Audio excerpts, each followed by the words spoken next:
चर्चा कर रहे हैं कि जिस तरह से ओपिनियन पोल सामने आए, आज चुनाव की तारीखों का ऐलान भी हो गया।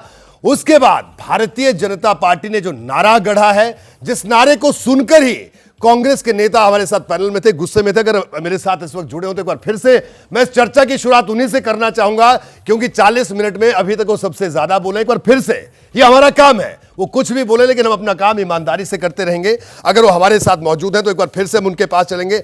आलोक शर्मा जी, एक बार फिर आपके पास आऊंगा। उत्तर प्रदेश में कांग्रेस पार्टी किस स्थिति में है? 74 सीट सर्वे दिखा रहा है भारतीय जनता पार्टी को, बताइए।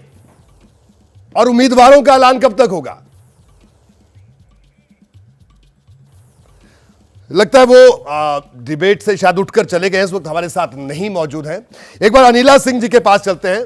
जी अनिला जी, ब्रेक से पहले आपने सुना, बड़े कांग्रेस के नेता को भी आपने सुना, और हमारा सवाल, मेरा सवाल एक बार फिर आपसे यही है कि उत्तर प्रदेश में आपको क्या लगता है, क्या प्रोजेक्शन है? आपको लगता है कि, क्योंकि अनुराग भदौरिया भी हमारे साथ मौजूद थे, उनका कहना था कि नहीं, भारतीय जनता पार्टी को हर सीट पर कड़ी टक्कर देंगे, क्या कहेंगे आप?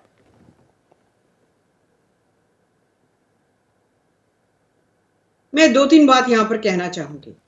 आलोक शर्मा जी ने बहुत बड़ी बड़ी बातें कर दी हमारे नेता के लिए, बहुत गुस्सा हुए, आपके साथ भी बहसबाजी करी कि क्यों नरेंद्र मोदी जी की तस्वीर लगातार आप दिखा रहे हैं, विपक्ष की तस्वीरें क्यों नहीं दिखा रहे हैं? दिखानी चाहिए ना, आपको बिल्कुल दिखानी चाहिए। स्टालिन की तस्वीर लगाइए, जिनके बेटे ने कहा था कि जो सनातनी है वो वायरस है, कोरोना वायरस है, HIV वायरस है।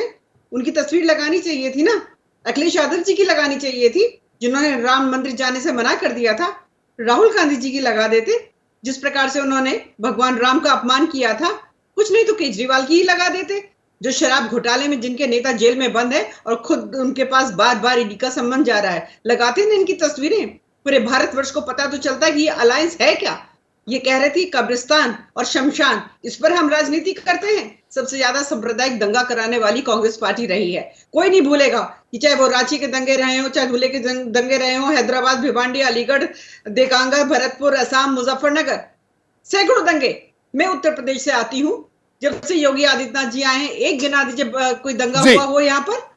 बात ये करते हैं, अगर मैं 2022 का जो चुनाव हुआ है हाल फिलहाल में, कांग्रेस पार्टी का कितना वोट परसेंटेज इनका आया हुआ है?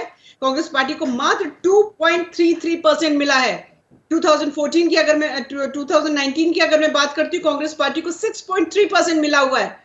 आप समाजवादी पार्टी, कांग्रेस पार्टी ठीक है अलायंस में आ गए। पहले भी दो लड़कों की जोड़ी आई थी, उत्तर प्रदेश ने जवाब दे दिया था। साहब, हवा हवाई बातें करने से, मीडिया पे अटैक करने से जो वोटर्स है ना, वो आपके साथ नहीं खड़े होंगे।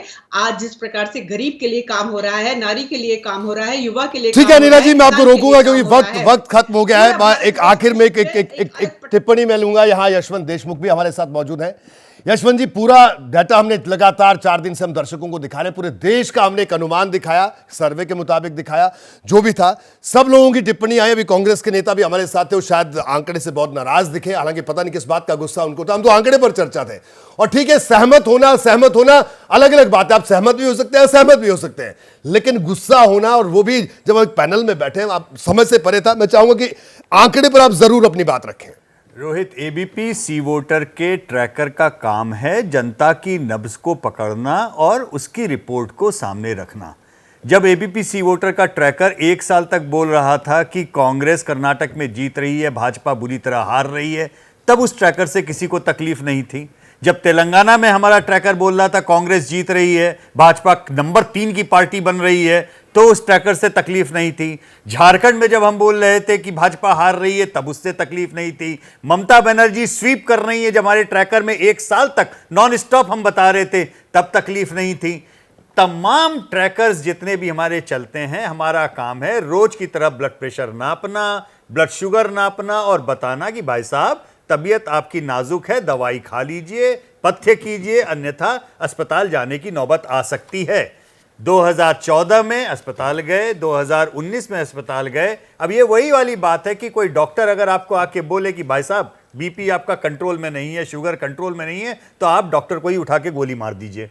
तो अगर ऐसा करने से, डॉक्टर को गोली मार देने से, अगर आपकी तबीयत सुधर रही है, आपका स्वास्थ्य अच्छा हो रहा है, तो आपको बहुत बहुत धन्यवाद, बहुत बहुत बधाई, बहुत बहुत शुभकामनाएं। अन्यथा हमारा काम एबीपी और सी वोटर में जनता की नब्ज टटोलने का है और रोज के रोज, एक बार नहीं, दो बार नहीं, रोज के रोज उस नब्ज की रिपोर्ट को जनता के सामने लाकर रखने का है। जी। हम ये काम करते रहेंगे। बिल्कुल यशवंत जी, आपका बहुत बहुत शुक्रिया इस पूरी चर्चा में शामिल होने के लिए। अनिला सिंह जी आपका भी शुक्रिया, प्रदीप जी आपका भी बहुत बहुत शुक्रिया, और अभय दुबे जी आपका भी शुक्रिया। और हमारे साथ आलोक शर्मा जी थे, वो अब नहीं है, उनका भी बहुत बहुत शुक्रिया, क्योंकि डिबेट के आखिर में हम शुक्रिया सबका करते हैं कि आप इस चर्चा में आए, शामिल हुए।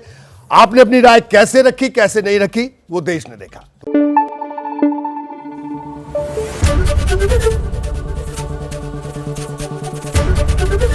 एबीपी न्यूज आपको रखे आगे।